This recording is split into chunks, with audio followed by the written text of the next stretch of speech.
नबी करीम अलैहिस्सलाम नमाज पढ़ा रहे थे।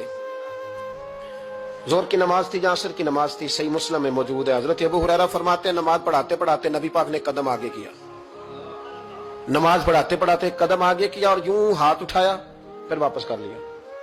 अब नमाज पढ़ के ना तो सलाम फेरा तो सहाबा अर्ज करने लगे या रसूल अल्लाह सल्लल्लाहु अलैहि वसल्लम, वो नमाज में पैर भी आगे किया तो हाथ भी उठाया, तो वजह क्या थी? पहला सवाल तो यह है कि आप लोग नमाज पढ़ रहे थे या हुजूर को देख रहे थे?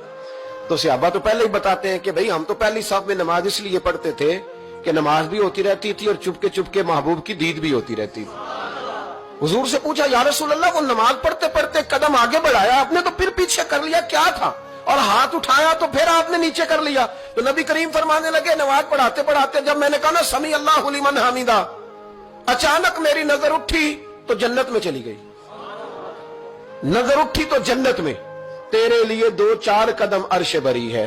तो महबूब फरमाते हैं जब मेरी ऊपर नजर गई ना तो मैंने देखा कि अंगूरों का एक खोशा लटक रहा है जन्नत में। तो मैंने हाथ बढ़ाया कि तोड़ लूं। हुजूर खड़े हैं मस्जिद नबवी में और फरमाते हैं कि मैं यहां खड़े होकर हाथ ऊंचा करूं तो मेरा जन्नत तक पहुंच जाता है। फरमाया मेरा इरादा हुआ कि वो खोशा जन्नत का तोड़ लूं और जरा मैंने पैर आगे बढ़ाया ही था तो मेरे दिल में ख्याल आया कि जन्नत राज है तो राज ही रहनी चाहिए, ये राज खोल गया तो मजा नहीं आएगा। तो मैंने फिर वो हाथ वापस कर लिया। सहाबा कहते हैं जब नबी करीम ने ये बयान किया तो हमारे चेहरे न तजस्सुस से खेल उठे, तजस्सुस से। हम कोई बात और भी सुनना चाहते थे।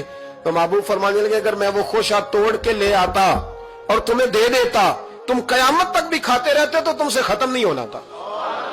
ये सही मुस्लिम की हदीस है। ओ भाई, मेरे रसूल करीम के वाक़या में राज पे शिकवा करना, कहना समझ में नहीं आती कैसे गए थे। तो तू जो चाहे तो हर शब हो मिसाले शबे असरा, इसलिए कि तेरे लिए 2-4 कदम